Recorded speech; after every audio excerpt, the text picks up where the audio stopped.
From Tally to Cali, It's time to wake up. Wake up! Wake up. Warchant.com is your ultimate Seminole sports source. And this is Wake Up Warchant, presented by Corner Pocket Bar and Grill. One ball, corner pocket. Now here's Warchant.com's Aslan Hajavandi And Corey Clark. Wake up!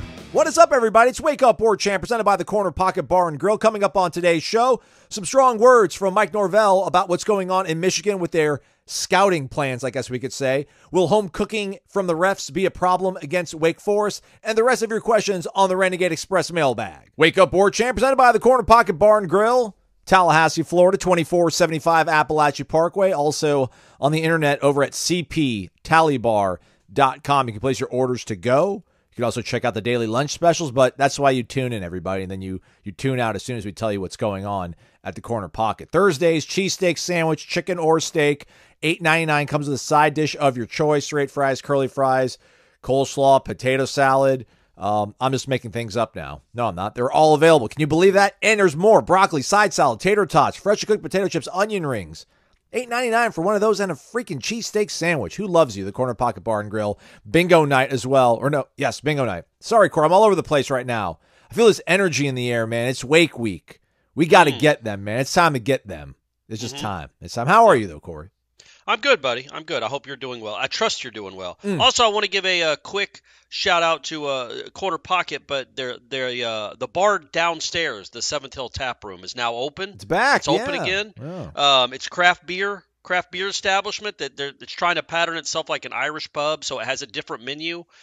They're both owned by Bill. They're both under the umbrella of Corner Pocket, but it's a different menu, and it's got a bunch of craft beer that you can't get at Corner Pocket. So if you're into craft beer, maybe mosey on down to the Seventh Hills Tap Room. It's also a little calmer, might be the better word. Like Corner Pocket can get after it on the weekend now. Refined? A little more refined? Can we say that? But maybe, but that makes it sound like Corner Pocket is unrefined. I think it's, if you're looking for something a little slower paced, Seventh Hills is the place where you can go, and it's just right downstairs.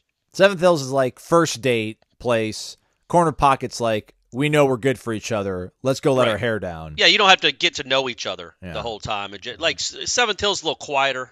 Yeah. Gives you a chance to really get to know someone. Plus, I think they have shuffleboard, so that's always fun. Tabletop shuffleboard, everybody, not like correct, actual. Not the cruise ship. Yeah, not the retirement home down there in Palm Beach, y'all. 5-star rating and review, please. Subscribe to YouTube, Warchant TV. Subscribe to Warchant.com as well. Thumbs up, all that sort of stuff. Good news, bad news, Corey. There's we got maybe the best set of questions I've ever seen on the Renegade Express. Okay. Bad news is there's 26 of them, so I don't. Oh boy! All right. Don't know how that's going to all work out, but that's what you guys. We can always tuned in save for. some for the live show if we don't get to them all. One more bit of housekeeping, Aslan, before we're done. Yeah. Peyton Engel, I hope you listen to this show. You won the Guess the Score contest from last Friday's happy hour at Warchant. He got the score on the nose. My goodness. FSU 38, Duke 20. The problem, Peyton. And I'm saying your name because there's other Peytons that were there probably. I think I got your email address right, but it's very hard to read. So just throwing that out there. You should have gotten the gift card, the $50 gift card, emailed to you a couple of days ago. I just want to make sure you've gotten it. All right. So reach out to Aslan if you didn't. Before we get to the questions, any practice observations, or do we need to touch upon what Coach Norvell said when asked about what's going on in Michigan? Yeah, we could do that real quick. There wasn't, practice was practice. It was fine. I think Noles had a couple picks. He had a really nice pick in one-on-ones too. I can't remember who he was covering. I think it might have been a scout team receiver, but it was a really good play. Period 3 had a pick too on a Hail Mary. 10 things. Norvell was asked about the sign stealing stuff at Michigan, and he basically said, "Look, stealing signs has been around forever. Like that's the whole. Once everybody went no huddle." Like, nobody stole signs 35 years ago because the quarterback just told the team to play in the huddle. But once it went to up-tempo, all 11 guys looking at the sideline to see what the play was, that's become an everyday part of the sport, is to try to decipher those, because it would help you immensely if you could decipher what play was being run. And he said he had no problems with people on the sidelines in the moment, being able to decipher your play. And I think he said it. His example was, if I keep just flashing the number 1 over and over, and we keep running the same play every time I flash the number 1, well, they're going to figure that out, and that's on me. And he said, we do have an elaborate set of signs, so we hope that it can't be broken. But he called it unethical what Michigan is accused of doing, which is obviously, as everyone knows, going on the road to other stadiums and just straight video recording their sidelines to try to get the signals for later. And you know, I talked to another a member of the Florida State staff, the whole football staff, after the practice on Wednesday. And he was saying what they would end up doing, why it's such a big deal, is because you would video the signs that the team is running, and then you would go back to the all-22 or the TV copy of the game, and then put that sign that they have that you've recorded up against the play that they ran. And then the next time they run that same play later in the game, you go and look and see what sign they used for that. Now all of a sudden you see whatever window they're looking at. We've all seen the boards, or we've all seen that there's 3 guys signaling in the call, and 2 of them are dummies, 1 of them is the real call. You just don't know who they're looking at. Well, if you can see who's doing what, or what sign is being held, and then the play call 3 or 4 times, you will be able to then see what the play call is, and then you can prepare for when you actually play that team in a week or 2. Does that make sense? Did I explain that at all? Absolutely. It's a really difficult thing to describe, but you did a really great job of it. Okay, thank you. So that's why it's a big deal. It is because you're going because you can't see it all on the all-22. You can't see it on the TV footage. You might see a play or 2 where they're showing, Harbaugh in the background. You see the Harbaugh, and then you see the guy next to him signaling him something. But that's 1 or 2 plays, not every play. If you get all 70 plays and they run the same play 9 times, and then you look at all 9 of those signs and what's the common denominator for all nine of those plays, you will have then deciphered the code. I watched the Imitation Game with my man Cumberbatch with the Enigma in World War II. I see how they do it. I know the game. And with that said, let us go now to the mailbag. Renegade Express, all these questions sourced from our tribal council, valued members, subscribers of warchant.com. Join. Everybody join. We'll call this one maybe the Umbrage games part of the mailbag, Corey. 2 of the more discussed topics on this show, which, again, I don't know how passionate we really are about these things, but sometimes we just have to fill a show, and it's worth talking about, worth writing about. The discussions we've had on rotating defensive players seemingly, perhaps excessively, and then going forward on 4th down. So Turbo Noles 75 thinks a coach has done research about Georgia when they win their championships, which is why he's limiting snap counts. You're keeping your guys fresh, but also getting young guys prepared for the following season. The proof this is working is the second half stats. You're keeping teams off the scoreboard. So What do you think about that? Also, in regards to that, our guy here, FSU Robert, thoughts on usage is that basically if each starting defender played another 12 plays per game, that's 84 snaps of wear and tear after 7 games. So Mike Norvell has, in essence, saved the starting defense 2 games worth of wear and tear so far. So do you think people are being a little too critical without recognizing the benefits of his load management? Well, number one, I don't think there's that much criticism. I think I've been critical of it for certain situations necessarily, but I also always qualify it by saying they're 7-0 and their second half defense has been great. The counter to that argument, though, about him saving the wear and tear, well, what if let's say you play Verse and Peyton. If they're going to play 45 snaps, you play their 45 snaps in the first 53 plays of the game, which is not a lot of rest, granted. But maybe after they've played 45 of the first 50, or that's not a good example, 35 of the first 45 plays, or 35 of the first 40. They're just on the field. They're your starters. They're on the field. It's like Keon Coleman. Maybe you're up by 3 scores in the third quarter, or you're up by 4 scores in the fourth quarter, and that's when you get the young guys playing time. Yep. You know, but it has worked absolutely. You can't argue with the results. I don't know why I am. I think I get frustrated more than anything with letting an offense get a little momentum going, and also keeping your own offense off the field, because what could have probably been a 3-and-out if you had your best players out there is now a 6.5-minute drive that gets to your 27-yard line, which maybe if you got your good guys out there to start, they punt after 3 plays, and then you're limiting snaps altogether because the other team doesn't have the ball as much. But look, man, it's pick and nits. I get it. It's not that big a deal, and it's not like Verse and Peyton aren't playing the majority of the snaps.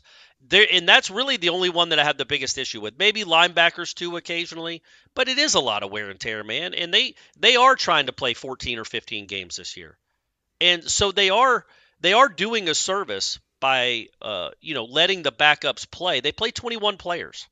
That's a ton. I would say also Georgia. I'm not trying to kill kids. I'm not trying to be rude. But Georgia's backups are better than your backups at certain spots. Significantly better at certain spots. And I'm not trying to, diminish the players that are here. But, man, what is it, 3 years ago? Jermaine Johnson was a backup at Georgia. He played every snap on this team. Literally didn't come off the field. So that's the difference in the caliber. Maybe not so much this year, although Georgia still is loaded. Does that make sense? No, nailed it. Georgia's backups, the drop off between your Georgia starters and Georgia's backups isn't nearly as disparate, as big. It's not, the chasm isn't as wide as Florida State starters and backups in certain spots.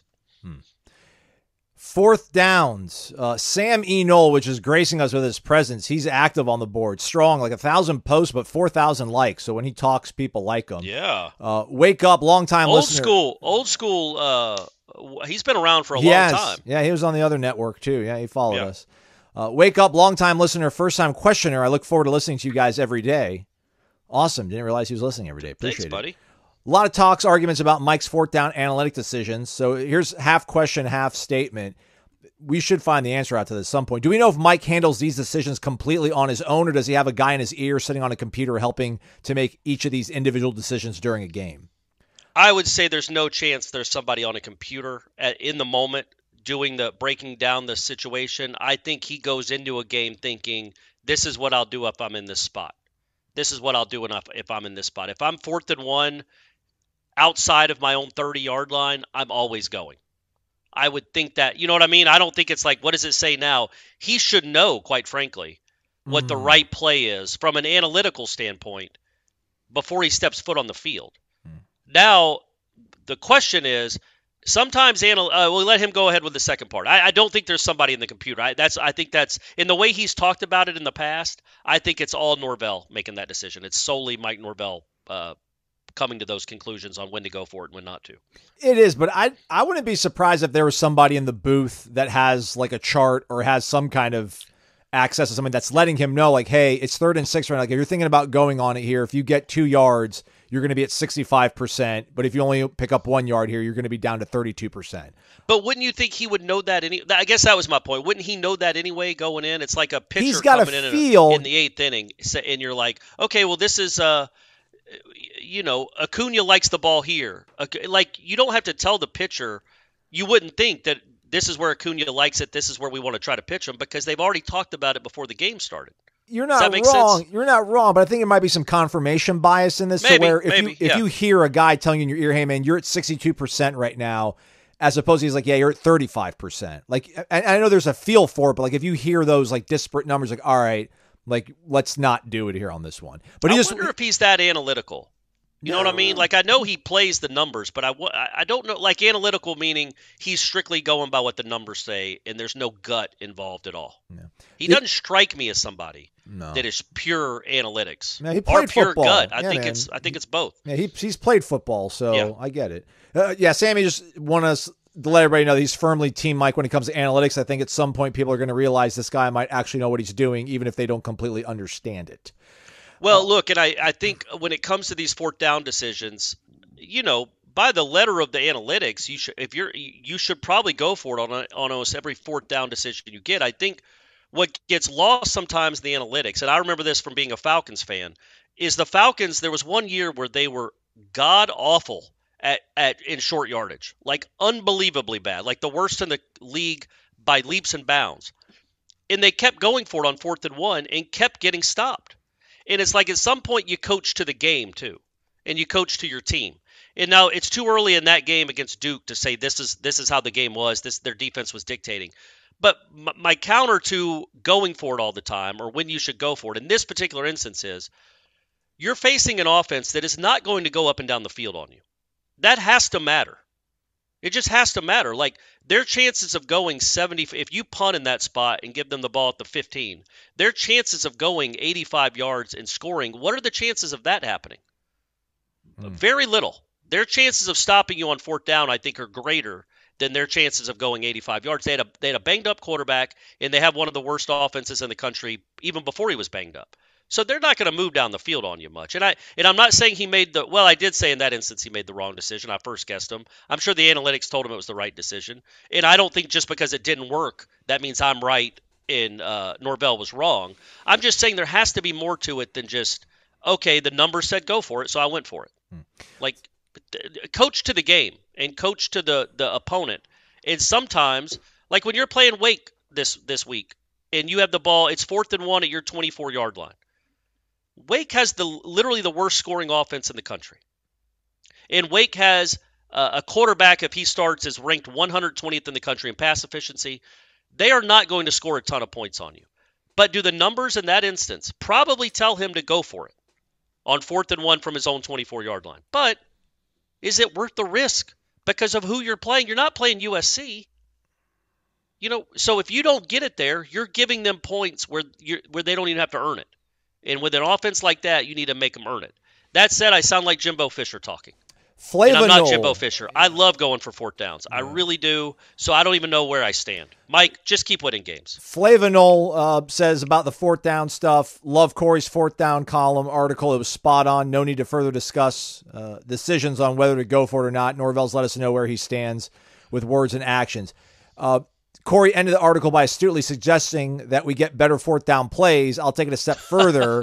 Yeah, really, right? Just do that. I suggest we need to change our entire play calling philosophy on fourth downs. We don't average 7 yards per play by playing smash mouth football. I respect Norvell, but I challenge him to treat fourth down like any other down. Stop trying to go power through with Benson or Bell or Lundy, bringing in extra offensive linemen, quarterback sneaks. You become predictable trying to do what you're worst at in short yardage situations, which is run blocking. So, yeah, man, key plays, play to your strengths. Trust your best athletes. Yeah, why not throw it to Johnny? Why not throw it to Keon? So that is interesting. I mean, but they do cash down. 3rd and 4th down, it's like, yeah, they do change philosophies, and it becomes much more, I don't want to say tight, but But I think one thing that is lost, we talked about this a little bit, not a lot, when it comes to fourth down decisions, if you have a coach that is very aggressive, and Norvell's pretty aggressive. He's not Lane Kiffin, but he's not Jimbo. He's in the middle. But as an offense, as a quarterback, as a whole unit, if it's 3rd and 5 at midfield or at the other team's 40, and you have a pretty good idea that your coach is going to go for it, even if it's on fourth down, I think that frees you up a little bit. You don't get as tight on 3rd down. It doesn't feel as knowing that you got a mulligan on the next play, perhaps. Also, if it's 3rd and 5 and you have an idea that your coach won't punt, and so the team's not getting the ball back, maybe you don't force an awful throw because you know that this is your last chance to get this first down because your coach is going to punt. Like, you might be a little safer with it. You know what I mean? Like, you don't force a throw into a tight window because you know, okay, we can live to see another down, and we'll get to run a play that will work on fourth down. This 3rd down call didn't work. Don't let me just compound it by making a terrible throw. Let me live to see another play. Does that make sense? Yes. Is there any other host in America that asked, does that make sense, more than me? Well, no, it's rhetorical. You know it makes sense. You just want the validation. Right. Well, I know it makes sense in my head, but sometimes I don't articulate very well.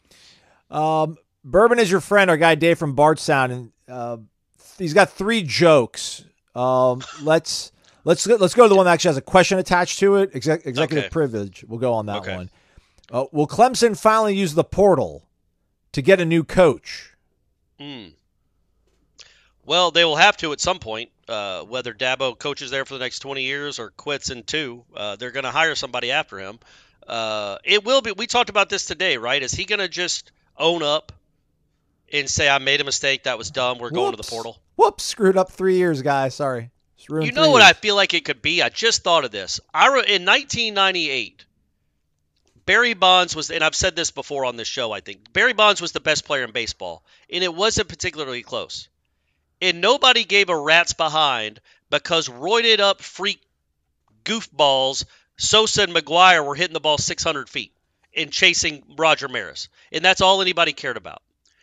And Barry Bonds was like, are you kidding me? I'm twice the player either one of those guys are. I'm having an unbelievable season. I'm having one of the best offensive seasons of all time, but nobody cares. It's like I'm doing it in the forest.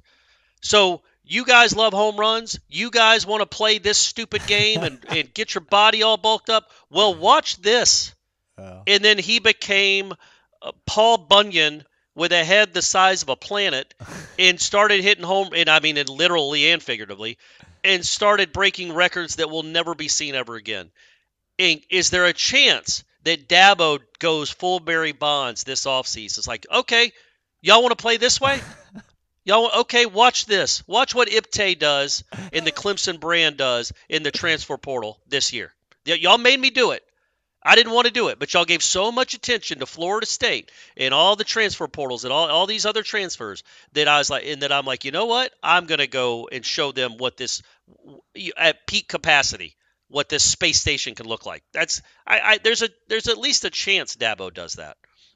Yeah, it'd be like a little bit of a heel turn. I don't know if it'd be so much being, what is it called when you go against what you said, being a hypocrite.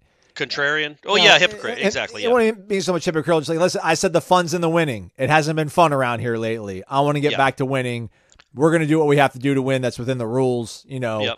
But yeah, I do wonder if, I don't know if they're not that far behind the curve on this sort of stuff, because ultimately it's just money, man. Like there's scouting and evaluation and fit and all that. But man, if you have the money, you probably will be able to get the right guys. And then just like that, 2 years ago, you're on top of this conference. Florida State's not, and that's how quickly it shifted. So you could probably do the same thing. So, I mean, I know we're all making fun of him now, but there is a chance that he goes Barry Bonds and just decides I'm gonna destroy this sport to help it.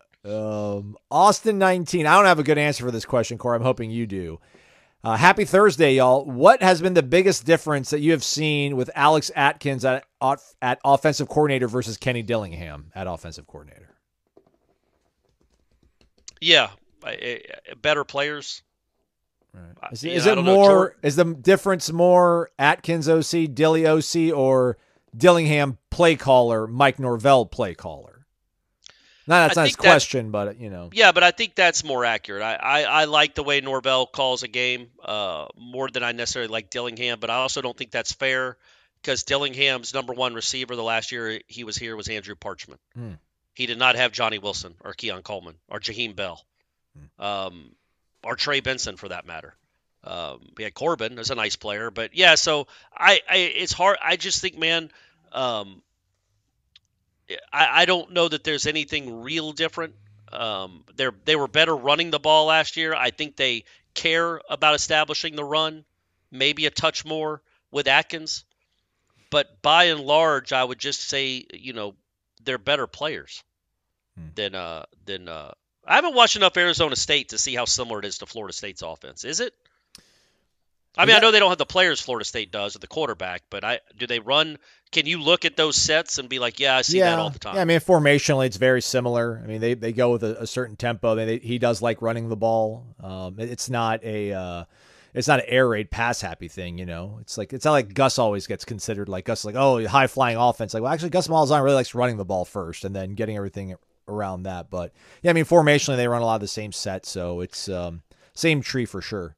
You know what I think about? I want to go back to the fourth down thing real quick. No, I was just thinking Corey, about this. Just real quick, just about minutes. the analytics. Yeah. Do the analytics take into account your team, what its strengths are, and what the opposing team's strengths are? Or is it just straight like, hey, man, it's 4th and 1, you go for it? Yeah, so it's Duke down and in Wake distance, Forest, man. It's down in distance, field position. Well, that's what seems odd to me. That stuff doesn't matter. So Wake Forest, the analytics tell Wake Forest to go for it with their horrible offense, or Duke's with their mediocre offense, or Clemson. Well, that's where your gut comes into play, though, right? That's what. But no, I'm saying, but the analytics would tell those bad offenses who have very good defenses, Clemson and Duke, to still go for it Because and are you supposed to just follow it by the law because the analytics say to go for it, even though you don't have a good offense, but you have a very good defense, and you win games by defense? But it's 4th and 1 on your 39. You're supposed to go for it here.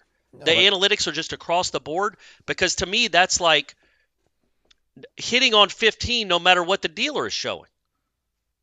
If the dealer's showing a 4, you don't hit on 15. If the dealer's showing a face card, you absolutely hit on 16 and 15. So I just wonder if that to me is the next step in analytics, is you actually have to analyze your own team and what its strengths and weaknesses are, and not just a straight by the board. It's 4th and 1 at your 42. Go for it. Don't worry. Soon enough, Caltech will have the AI robots deployed, and they'll have the best play calling. They could be coaching. Think how much money you could save by getting an AI coach. Or at least an AI decision maker. And trust me, folks, you hear me complain all the time about these coaches and their 4th down decisions. Most of them are too cowardly. I can't stand them being cowards and punting it and not going for 2 and all that stuff. I really am much more for the aggressive approach. But also their clock management is off the wall bananas.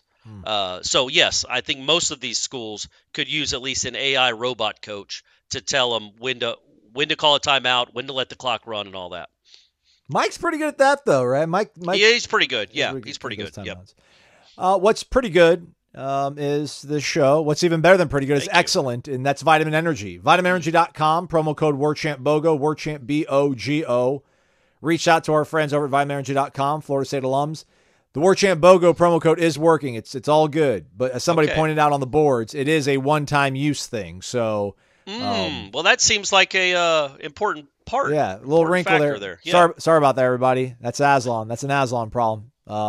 Hopefully we got you hooked, though, and you got those 24 bottles, though. That's right. And it's treated you good. So if you haven't joined the family yet, go to VitaminEnergy.com, the #1 pre-workout shot on the market, Vitamin Energy's Workout Plus, the Sour Apple.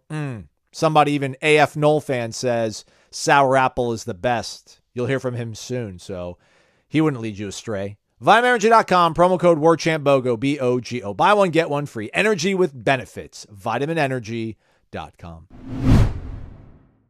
Noel Boyo 2, wake up. Special plans for the wrap after a victory Saturday, Corey. Well, it's going to be tough because Aslan won't be with us. Stephanie will be with us, and I'm going to try after this is assuming a win. We're not going to be goofy if they lose. Nobody's going to be in the mood to want us to be goofy at all if they lose this game.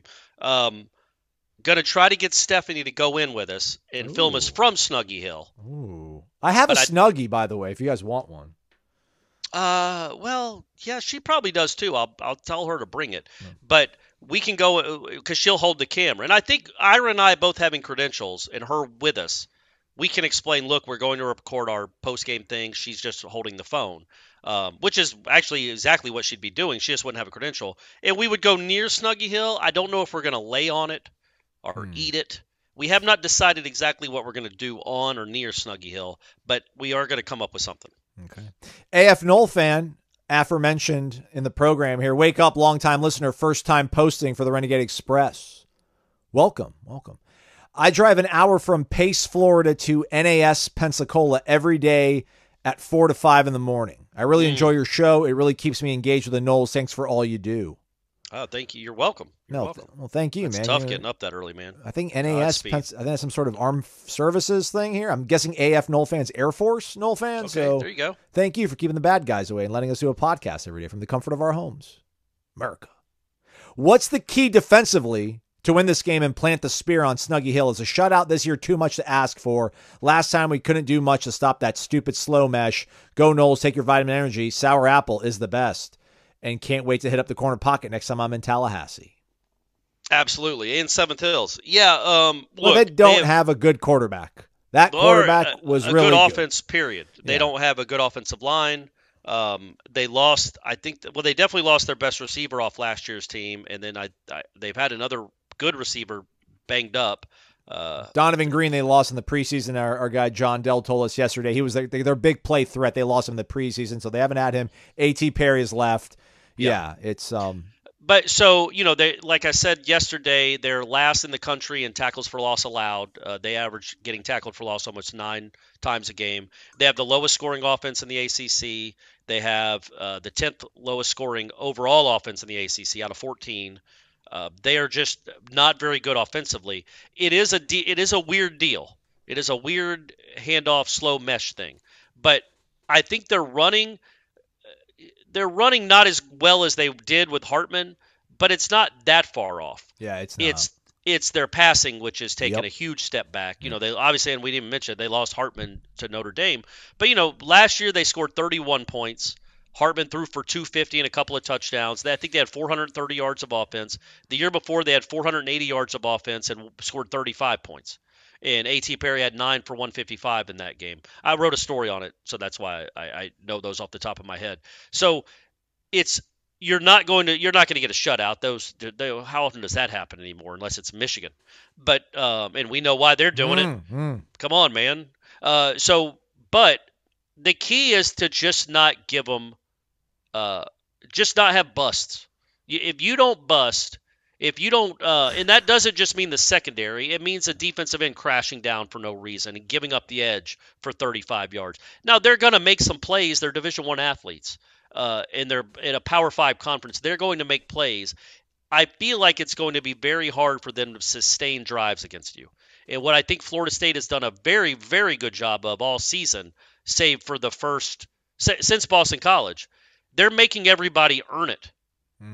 They're not even Clemson. Clemson scored too much for my tastes, but they didn't hit They didn't hit a 70-yarder, a couple of 70-yard plays, or a couple of 50-yard plays. They just kept earning it with 12 yards here, 16 yards there, 11 yards on 3rd and 8. If you can just do that and make them earn it, eventually you're going to get a stop or a turnover, and your offense is probably going to take advantage, and you're going to win. You can win the game comfortably. So the key is to just play smart. Just play smart. You're better than them. You're one of the best defenses that they've faced, and they don't do good against even average defenses. So if you just play well and play your normal game on defense, they should not light you up at all. They should not even get into the 20s, the mid-20s for sure, unless you give them something. And if that's the case, you're winning the game. It's the last game before the first college football playoff poll comes out. Do you think that is in the back of anybody's head? Maybe like style points is wanted on Saturday? I hope not. Okay. I hope not. I don't think. And I wonder if the Florida State player. I bet if you polled 100 of the 100 Florida State players, how many do you think would know when the first college football rankings come out? Well, they all listen to the show, so they all know now. Well, good point. But if they didn't, I would say it's like 10%. Yeah. Just because why would they have been paying attention? I meant before? the coaching staff. Like, all right, let's keep going here. That's Okay. I thought you meant the players. Like, hey guys, we got to win this one by 4. Like that would be their motivational thought going into the game. No. College football ring. Okay, gotcha. I just wonder if it's like we can take Jordan out right now, but let's get 50 if we could, But I don't know. We'll see. They haven't been sterling on the road, but this team they're playing is pretty lousy. That's the interesting part of this, though. Boston College was pretty darn lousy too when you played them. Clemson's offense had done jack squat really for most of that season, and they did really well against you in the first half. So I'd like to see a faster start on the road than immediately giving up 10 points on the first 2 drives, like I feel like you did the first 2 games. FSU Pritch should have probably bundled this in earlier, but he rewatched this is alleviating any concerns you guys might have. So shout out to Pritch, FSU Pritch. I rewatched Clemson Wake from earlier in the year. Clemson kept shooting themselves in the foot. They had a muff punt. They fumbled. But as the game wore on, Wake's defense really got worn down, and Clemson was almost running at will. The final 17-12 makes it look close, but in reality, Clemson was never in real danger. He's right. It was 17-6 in the fourth quarter, kind of the last gasp touchdown, and onside kick was terrible. Anyhow, Clemson averaged 5 yards per carry. We can do even better. I say give Jordan the green light to run early and often and get Tate in there as soon as we're up by 4 or more scores. After the game, take a long, hard look at Snuggy Hill. Hopefully it will be the last time we play there for a very, very long time. I say Florida State 44, Wake 13. So okay, all right, that would be nice. That would be nice. And amen. Maybe this will be our last trip to Snuggy Hill. Bradley Moss, wake up. Jordan has some opportunities the rest of the season to really start using his legs and potentially surge to the top of the Heisman race. Thoughts on the Heisman? What do you think of the award? Rarely goes to the best player. Usually it's the best quarterback on the best team. I wonder, would they ever stop giving the award and just stick to individual position group awards? Thoughts? No chance on that last part. I don't want it to go away. Yeah, too much prestige. Well, it's also just too much of the fabric of the sport. It's too much part of the fabric of the sport, even though it's clearly lost its luster. But then again, man, did it ever have? I mean, I know it had luster before, but Archie Griffin won it one year where he had 3 rushing touchdowns. I know, but when you win it though, I get what you're saying. His resume. But I'm saying fantastic. it's very rarely gone to the best player. It kind of feels like it's always been this. Like how many times has the number 1 pick in the draft won a Heisman? Not many. So it's never really going to the best player. It's always gone to the best player on the best team. That's been the case for 60 years, except in '99 when Peter Warrick didn't win it because of Dillard's. But whatever. Good old Ron Dane. Ron Dane won the Heisman. Is that right? Dane, yeah. Yeah. Anyway, and Peter didn't even win the Bolitnikoff. Nuts. But anyway, yeah, I think I don't know that anything in this game, these next 2 games, you can lose it. He can absolutely fall out of the Heisman race and be done if they lose one of these next 2 games. But as long as he's just Jordan Travis these next 2 games, that's when he'll have the 3 of the last 4 games potentially are marquee games. You've got Miami at home. Miami might have only 2 losses, but also it's Florida State, Miami. People will be watching. At Florida, people will be watching. And that's a tough place to play. And then obviously, if they're there, the ACC championship game. So he's got 3 more chances to really kind of vault his name up into like really one of the leading candidates. Like if Florida State's 12-0 and he continues to have a year like this, and he has a couple of highlight moment plays in these games where everybody's watching, at worst he should be invited to New York. He should at least be in the room. But yeah, we'll see. I know J.J. McCarthy is the leader right now. In the Heisman odds, the quarterback from Michigan. I can't imagine. I can't imagine. That is like Toretta. Like Toretta winning it. But I mean, Toretta was like the 9th best player on that team in '91. McCarthy is not the best player on that football team. They don't win games because of him. They haven't won a single game yet because of him. Now he might have a great Heisman moment, but come on. That would be crazy. That's crazy. Well, so Lamar Jackson won in 16. He wasn't the best team, clearly. Right. Manziel. Tebow won it. He wasn't on the best team. Yeah. Manziel. These are quarterbacks, so probably bad. I mean, it always has come back to a quarterback. But Carson Palmer in 2002, USC. I mean, they made a New Year's Six Bowl, but they weren't the best team in the country by any stretch. But yeah, like Ricky Williams in 98, Ron Dane in 99. Those are your last non-quarterbacks that were not on the best team. Right, so yeah. Devontae Smith won it a few years ago, but he was on Alabama. Yes. Yeah. But he was also really good. Yeah. So yeah, I don't McCarthy would be I don't think there's been a player like McCarthy to win it since Toretta. Right? Since Eric Crouch? Yeah, but they weren't even the best team, were they? Maybe they were at the time. That's a crazy. And the guy Jason White at Oklahoma. Yeah. Yeah, those are 2. Never mind. Those are the last 2. I feel like we've done better lately on voting for this. But yeah, those are indefensible. Yeah. You mentioned the Florida game. That'll be a nice audience. Our guy Mark over in Naples was wondering why you think that game is going to be a tough one. They could be on quit watch by the time the Noles come to town. Not predicting a beatdown like 13, but I think we win comfortably by at least 3 scores. Thoughts? I mean, they could be, but that would be surprising. At home, you're better than Florida. But again, this isn't 2013. Your talent isn't so superior that Florida has no chance. Like Florida could have played 16 quarters and scored maybe 20 points total. Like they just could not. Morningwig was their quarterback, right? I think. Skyler, yeah, that's right. Yeah, in that 13 game, they had no chance to hang with Florida State. This team does. Florida State is not that good that it can go into any rival's home and just expect to dominate them. If they're there, if they care to play, which is a good point, Mark. But I haven't seen anything yet from Florida to think they're on quit watch. Now, if they get beat 50-6 this weekend, that might expedite it immensely. But I don't think that I don't foresee them losing big this weekend. In fact, dare I say the Bulldogs should be on upset alert.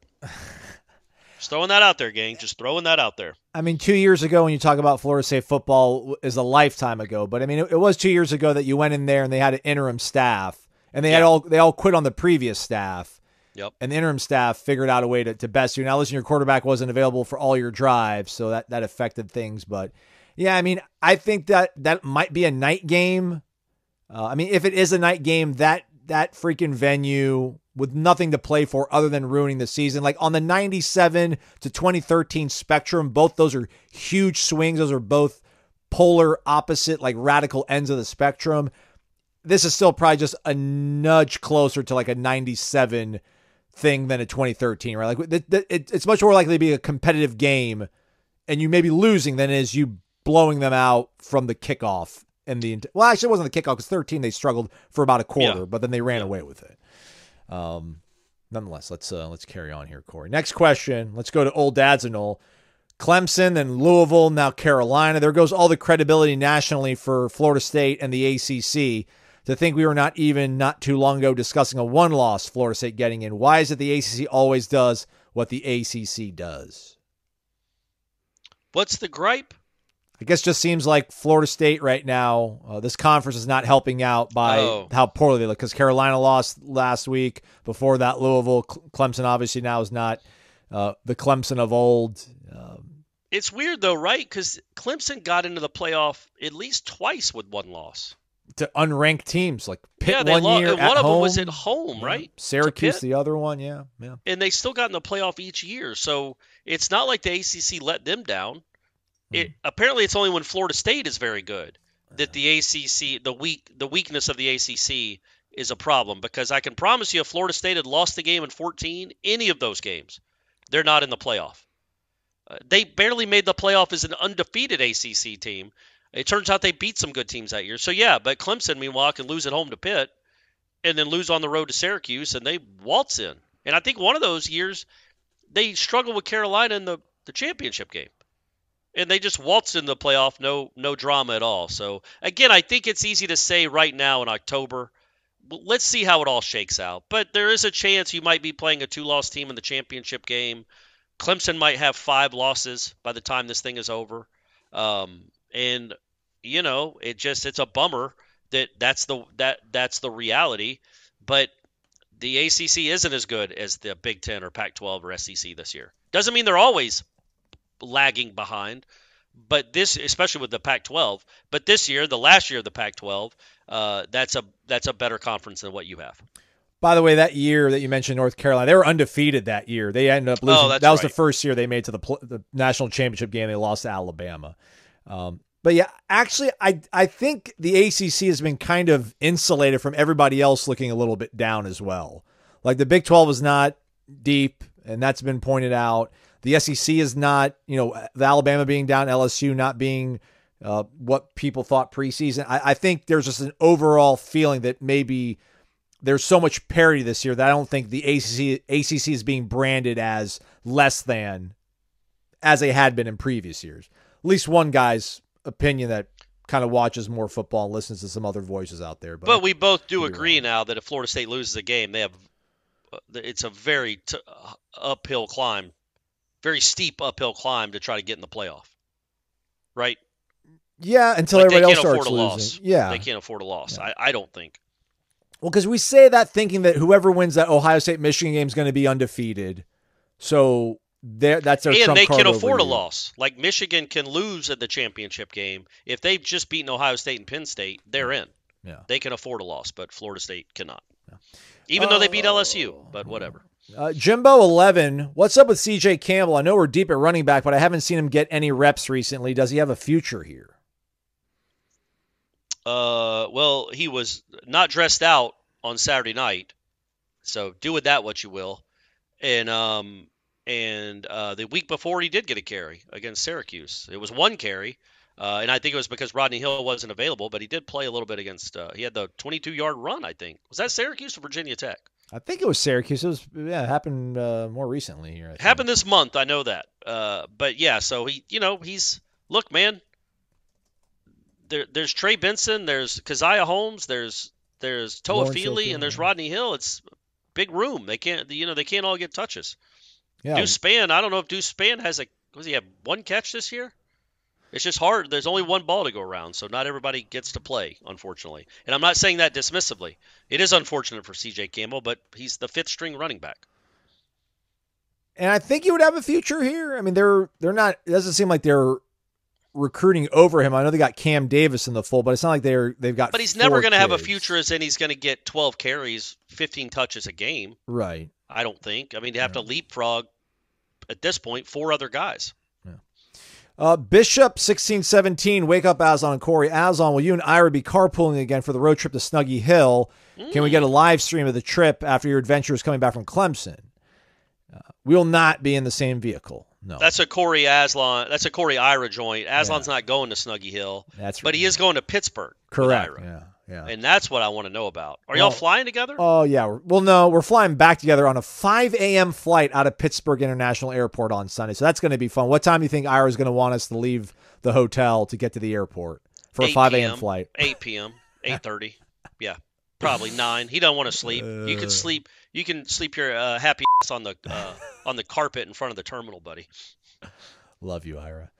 Nole-blooded in Nashville. Wake up, fellas. Fun fact. My first game in Doak, Wake 2008. Corey can probably tell you the final score of that one. We actually talked about that game. 13-3, right? Wasn't that? Or 12-3? Yeah, 12-3, yeah. 12-3, 2008, yeah. 6 turnovers, 6 or 7. We just talked about it last week, I think. Yeah. I should have bundled this when we were talking about Wake Forest earlier. But why is it that Wake Forest somehow seems to be the dark horse in our season? We consistently are more talented, yet seem to be playing down to them. What are the keys to making sure we aren't on the cusp of a sleepy noon upset? Love the podcast. I've been listening for years. Just now subscribe to Warchant. Welcome. Thank you. Can't recommend it enough. Thank you. Love the insight, fellas. Go Noles. Get you some vitamin energy. Well, here's the thing, Corey, right? To play down to them, you'd have to be like superior in talent, right? Like I guess Jimbo's teams did. We haven't seen a superior Florida State under Mike Norvell play down to Wake. Say what you will, they probably were on level planes, if not Wake Forest a little bit better off in October of 2022, right? I don't think Florida State played down to Wake Forest last year. That was a good Wake Forest team with a very good quarterback. Yeah, I think they were, yes, correct. I think that was an even matchup. I don't know what Florida State was favored in that game, but it wasn't a ton. There was probably position for position, Florida State had a smidge more talent, but Wake was a smidge more experienced. And how do you balance those two? 2021, Wake was a better team, and they proved it. There was nothing fluky about that.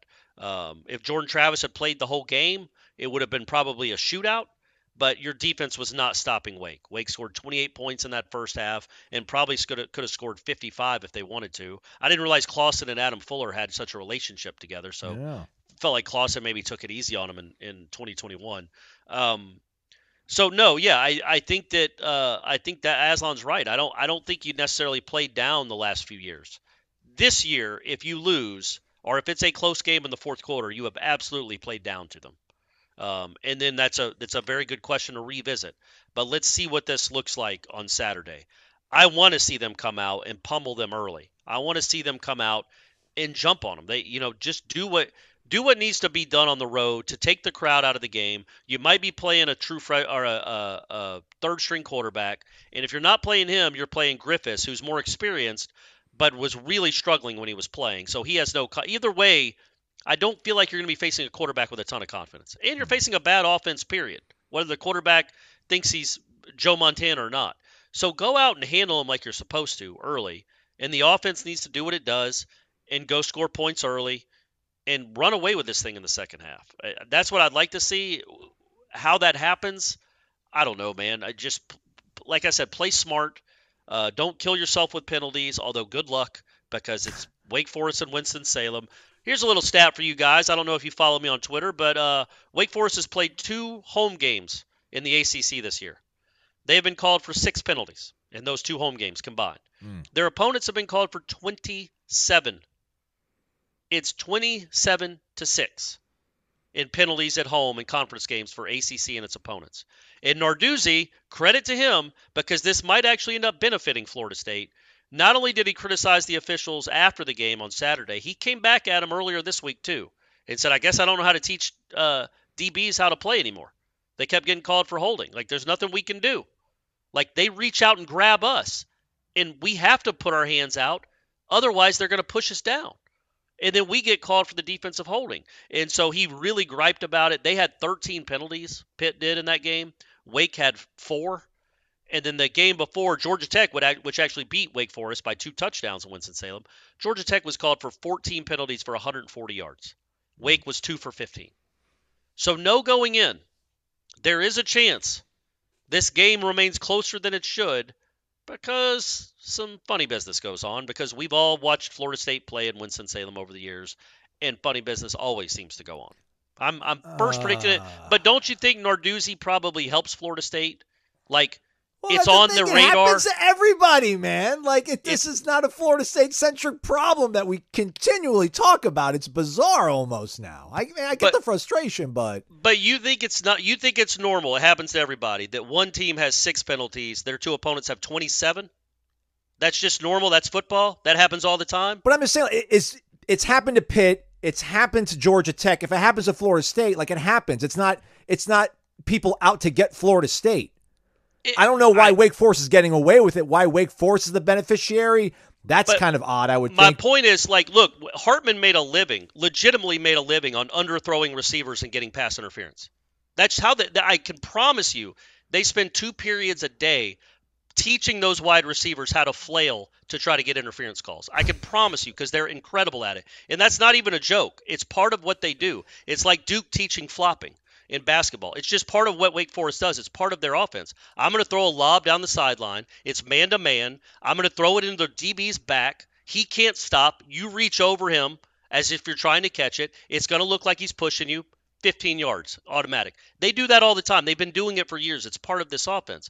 But what I like about Narduzzi is he's gone public with his frustration, which I would think might make the officials a little more hesitant to be like, I don't want to prove Pat Narduzzi right by calling this, because it's going to become, it would, I think maybe having it out there will keep that at bay a little bit. But I say that Florida State might have 18 for 180 in this one. I mean, I know Clausen is the best coach in America, and Norvell and Narduzzi both suck and don't know how to teach fundamental football. But it is preposterous that last year Wake's opponents were called for 40 more penalties. This year, Wake's been called for 26 penalties. Their opponents have been called for 55. How do we explain it, Aslan? They're just the best coach team in America, and all these other coaches suck? I don't know why they go out of their way to do this for little old Wake Forest, who makes no money for the conference. I don't get it. I know I'm a conspiracy theorist, but that conspiracy doesn't even make sense. Why would you protect Wake Forest? But they do. He teaches those kids how to draw flags. It's like the guys in basketball that attack the basket and they go, oh, when they throw the ball up towards the backboard. Yeah, Harden. Yeah. They just throw it up. You just teach. It's a gift, I guess. Trey Young's really good at it too, faking like you're drawing a foul. And Wake Forest has mastered it. Clearly not that well this year, though, because their offense still sucks. Let's keep it with the refs. Something to look out for, though, on Saturday, gang. I'm getting you all riled up. I'm getting the blood boiling already. Get ready at 12:06 on Saturday to get mad. Goofy Knoll 10. Hey, guys. First time asking a question, but I do live in St. Pete. My hometown is Claremont, home to Tyson Gay. I did attend the same high school as Roberto Aguayo and Nick Waysome, Southlake High School, if you're wondering. Nick Waysome, a name from the past, man. Old Nick. I love that kid. My question, with this being maybe one of the last times FSU travels to Snuggy Hill, can you recount any game more one-sided called by an ACC crew than the infamous 2011 Wake Forest game? I think that's where all this comes from too, Aslan, is that debacle. I think Georgia Tech might have a bone to pick with that. Well, right, yeah, that was just a month ago. Pitt last week. Yeah, that was a dicey one. It was obviously the guy pushing the ball forward, and there was a couple of defensive holds or pass interference that I know particular when Florida State's trying to come back at the end. They call a hold on, I think it's Brian Stork they call a hold on. Maybe they got the number wrong, but they call a hold on Stork, and he's literally, in the replay, he's touching nobody. Like, there's no way he was holding someone, and it happened to be a 28-yard pass down the middle. So, again, it wouldn't make sense for the conference to want Florida State to lose. But maybe this year it does because of what your board of trustees did 2 months ago. I don't know. But you'd still, if you're the conference, you want your best team to win. You certainly don't want them to lose to a team that's 1-3 in the conference already. I don't know, man. I don't think there's an edict. Hey, man, call it better. Call it better for Wake Forest. Be nice to Wake Forest. Try to even this thing up. It's just maybe it's human nature because you feel bad because it's a Wake Forest football. I don't know. And it doesn't make sense because Florida State hasn't beaten Wake Forest in 5 years. So feel bad for Florida State football. Let them get the calls for once. Last year's game in Doak, Aslan, Florida State 11 penalties for over 100 yards.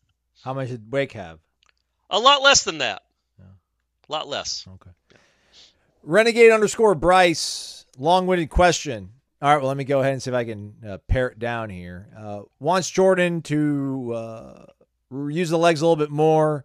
Mm-hmm. Do you think we ever start to see him, though, hit the slot guys that seem to be open on a lot of these plays more often? I didn't like the 3rd and 4 decision he made last week where he immediately targeted Johnny on a fade instead of hitting Morlock right at the first down marker.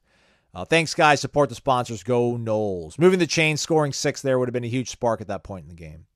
I don't disagree, and I hope so. I mean, that's all I can say is I hope so. I don't know what the first read is on some of that stuff, and I know that it's like, okay, if I've got Johnny one-on-one in the end zone, that's who I'm going to. I think it was a poorly thrown ball. He didn't even give Johnny a chance. But, yeah, on 3rd down, I'd like him to take the first down and then move on. And he's done that a few times where it looks like there's guys open in the flat that he just completely ignores to take a shot downfield. But, again, Jordan's got Johnny Wilson and Keon Coleman to throw to. They're fun to throw to. And more often than not, they snare everything. So it makes sense to try it. But, yes, I don't want him to eschew however we pronounce that word, ESCHEW, an open guy in the flat that can keep the drive alive to make a low percentage throw down the field to a well-covered receiver, even if they are awesome. So we'll see. Hopefully that happens. MyBookie.ag promo code is Warchant. That's a one-time use promo code as well. When you sign up for the first time at MyBookie.ag and use the promo code Warchant, you'll get an instant cash deposit bonus. With that said, it's Thursday. We know why you're all here. You just slog through an hour of us talking to get to our picks from a guy that's gone 3-3 and the other guy who has not won one yet. We will not identify who is who. Corey, do you want to go first? You got a pair. At some point, I think we need to go to 3 games, but we'll stick at 2 this week as well. I don't think we did as much research on making our picks. What are the 2 games that are on the Clark menu for the winners out there? So for the first one, I've got Miami minus 19.5 against Virginia, and I just think that number is enormous. I know Miami played well. They beat Clemson with a backup quarterback, but I think Virginia's feeling good about itself. It's why not us? Nothing to lose. Got that monkey off their back, beat William and Mary, and then beat undefeated North Carolina. So they'll go into Miami. That will not be a big crowd. It's Virginia, so it won't feel like a real road atmosphere. And I don't expect Virginia to win, but I think they'll be in the game in the 4th quarter. So give me those 19.5 points. Okay. Do you have another one for your pair of picks for our people? I do, and I feel like I'm going two. You guys can keep picking against me if you want and making money that way. I get it. But Daddy's about to turn it around in a big way. I feel it.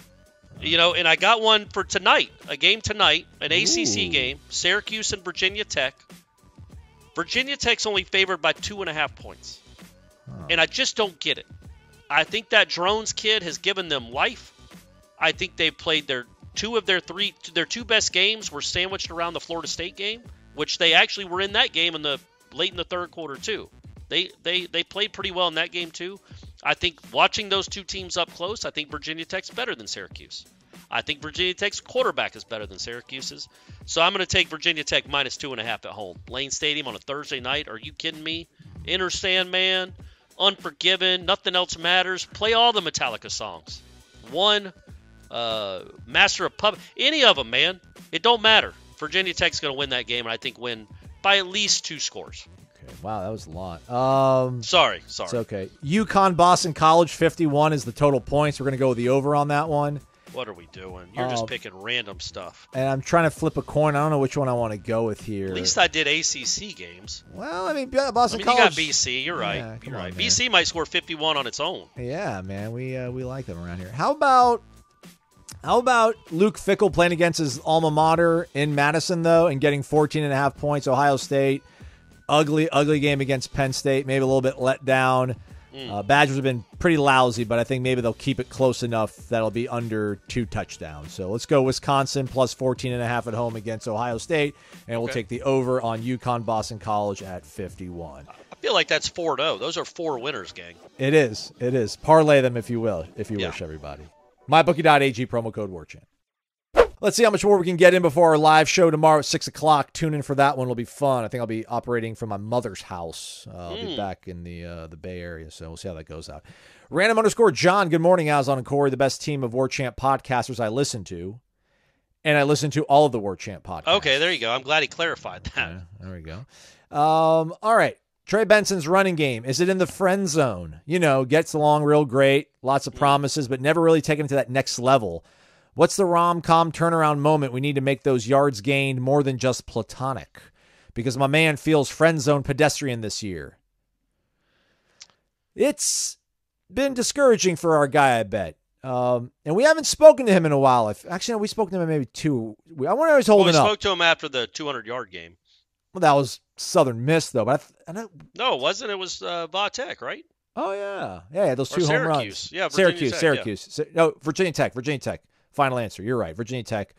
I wonder how he is holding up, because there's certainly no way he thought he'd be where he's at right now. Team 7-0. We talked about selflessness yesterday. Hopefully he has that gene that Lawrence O'Feely has as well. Well, yeah, I mean, I think he does. Like I said, he was all smiles when Keziah scored, but he has to. Like it's a competitive business, man. It's a competitive sport, and if you're not producing or running the way they want you to run, they got plenty of guys that will. With Rodney Hill being back, Rodney Hill's going to hit a hole 100 miles an hour. So is Keziah. I don't think either one of them is as talented as Trey Benson, but they're as talented as Trey Benson if Trey Benson isn't running at 100%.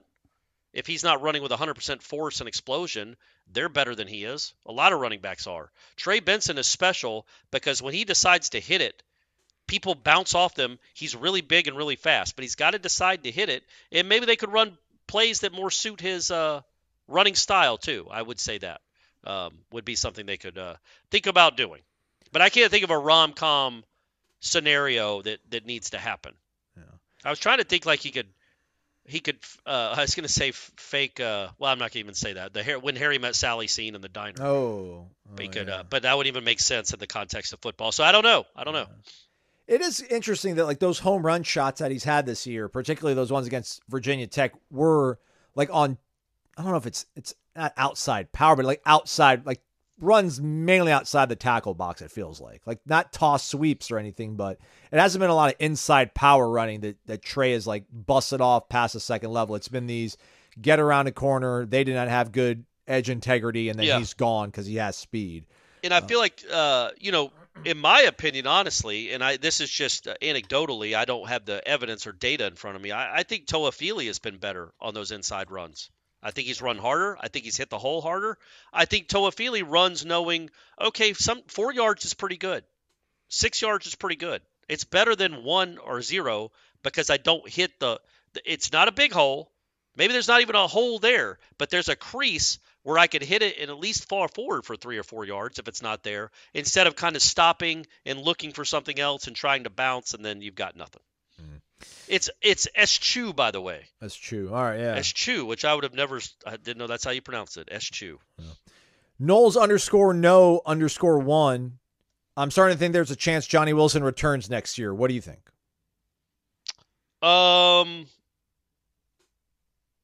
Yeah. No, I don't. I wonder why he thinks that. I do too. Maybe going to miss some games, so maybe not as much production on tape that you want, but what he has put on tape has looked great, though, right? That's what I'm saying. It's 2 years now, or a year and a half, I guess. Let's hope he's back and better than ever here soon. But it's 2 years now of him showing what he is. He's not going to get any faster. He's not going to get any taller. This is what he is. And I don't know what he could prove by staying another year. And look, man, I hope he does too. But if his dream is to play in the NFL, I feel like he's definitely got it's not like if he comes back next year, he's going to be a first-round pick, where this year he'll be a third-round pick. Like, he is what he is. They know what he is. He's going to be drafted in 2024, just 2024, just like he would be in 2025. I don't think there's much upside that he hasn't already shown or fulfilled. Does that make sense? Absolutely. Yeah. No. I think he is what he is. So if he wants to go ahead and get started on his career, he'll get drafted probably in the first 2 days, and then he gets to start his journey. Yeah, I don't think the drops thing is going to knock him too much. It'll be talked about, but I don't know if he comes back next year and catches everything, if that would just completely wipe the slate clean. But I mean, and I'm knocking on wood, but he hasn't had a drop since the Southern Miss game, and he's made some tough catches. Yeah, I'm with you. Like those games, the catch he had the other night on third down going to the ground is a great catch. The one that he got hurt on, yeah, knowing that you're going to catch. Probably fall in a really painful manner. But yeah. It down. Well, and I was thinking about that, man, because the reason he dropped those, the 2 or 3 drops he had against Southern Miss, he had the ball. And then the ball came out when he hit the ground. You remember that? Right. Like the ball squirted out 2 of those times because he didn't control it as he hit the ground.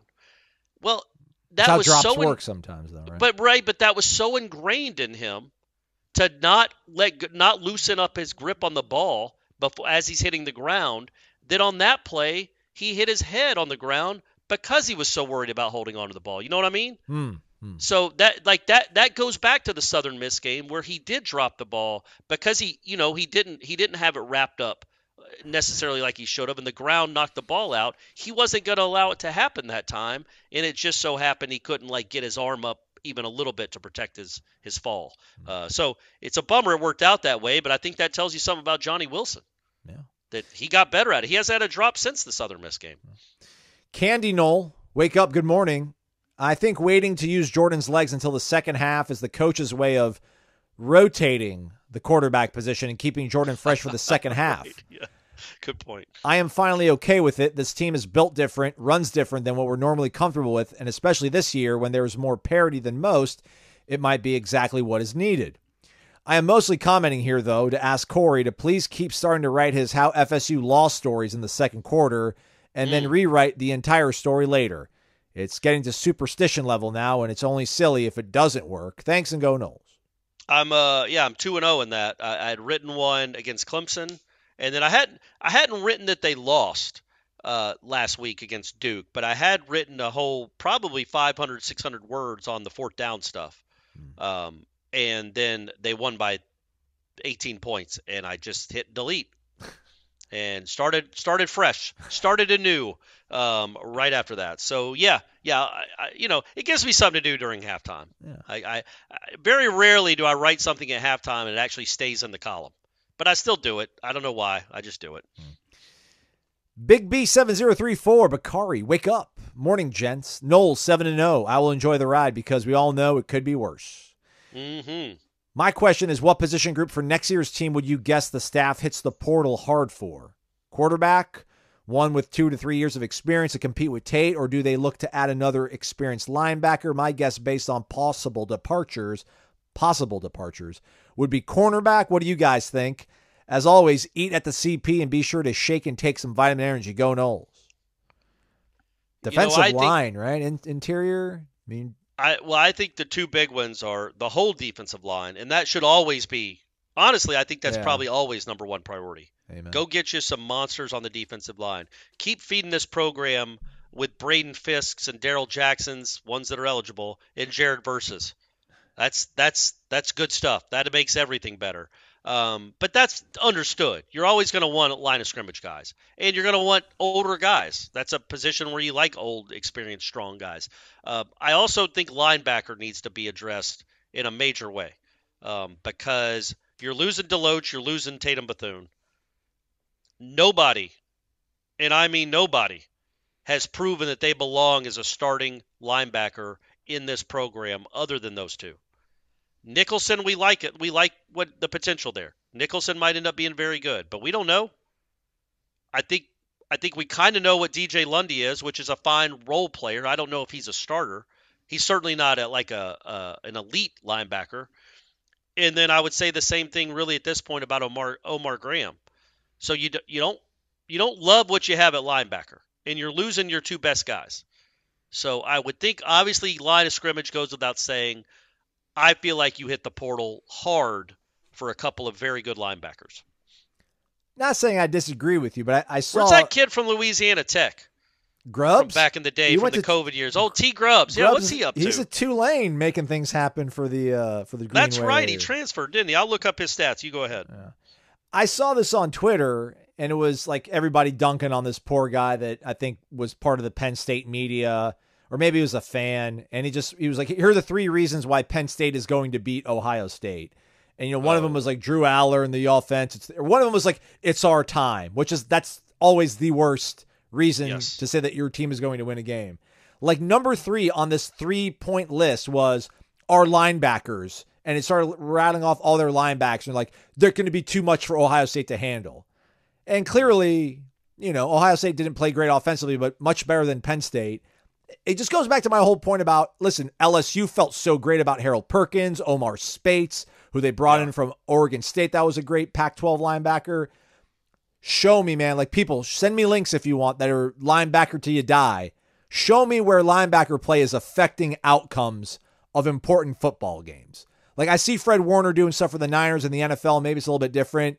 But, like, at the college level, man, give me good cover corners. Give me a good secondary. Give me guys that are nasty in the trench that can pressure, can stop the run. And I'm not disagreeing with you, but, like, I don't know, like, where a magical linebacker takes you in this day and age. So I just think it's But you're right, though. You lose Deloach, you lose Bethune. You can't go into a season with Omar Graham and Blake Nicholson as, like, your starting linebackers from the jump. You can't do that. I think the counter to that would be you might be singing a different tune if Omar Graham and Blake Nicholson were your starting linebackers.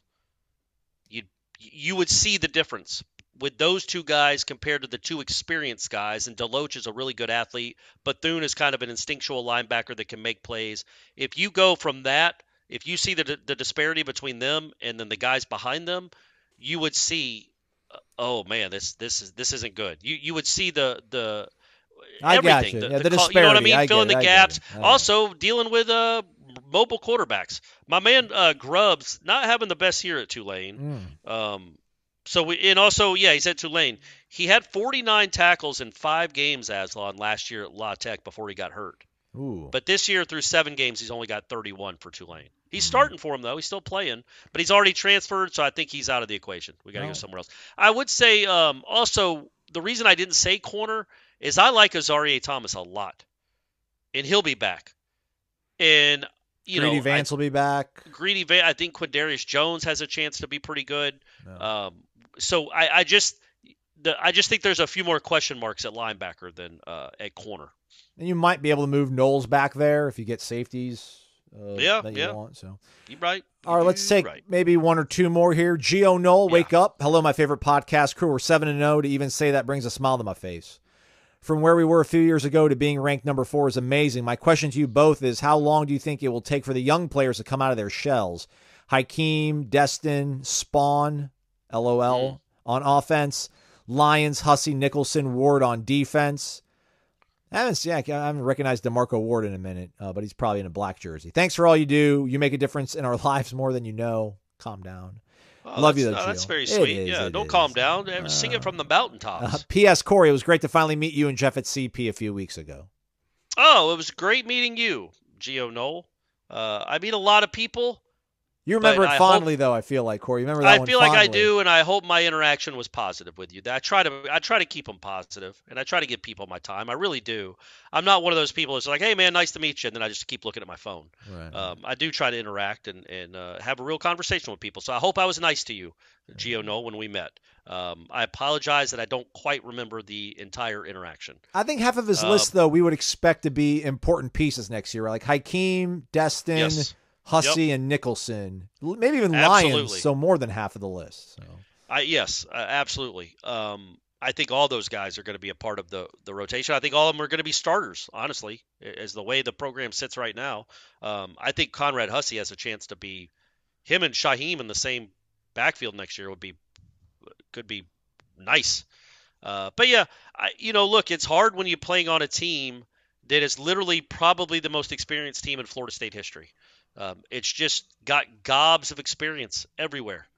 And it's a ton of old guys, guys in their early 20s to, I don't know, maybe some of them are in their mid-20s. It is an old football team with a bunch of guys that have played a lot of football. It's hard to get a lot of reps. It's hard to, quote-unquote, come out of your shell. You don't get on the field a lot, and you're surrounded by really good, really experienced football players. What you hope happens, and what I think is happening, is you're learning how to prepare like a pro by being around all these guys that prepare like a pro, that have been college football, got players for 4 and 5 and 6 years. This is how you learn what it's like to be a college football player. And you think that just it should just permeate the entire team and permeate on down to when the new guys come in next year. They'll, it's like how the Florida State basketball team used to work when it was going well. The culture just kind of rubbed off on all the newcomers. And I do think that these guys have a chance. A few of those guys you mentioned have a chance to be special. Island Chief Esquin67, going to skip over you guys. Love you, though. Number one in my hearts. Don't mean to skip over. Just want to get this one out of the way to clear the mechanism. Then we'll get to the rest of these on the live show later tonight, a.k.a. also your Friday podcast. Let me read this one, then we'll get out on the other one. Nole for life, class of 2007. Wake up, Corey Naslon. We owe Wake Forest a grade A expletive whooping. That's it. That's all. Oh, Drink vitamin energy, beat Wake.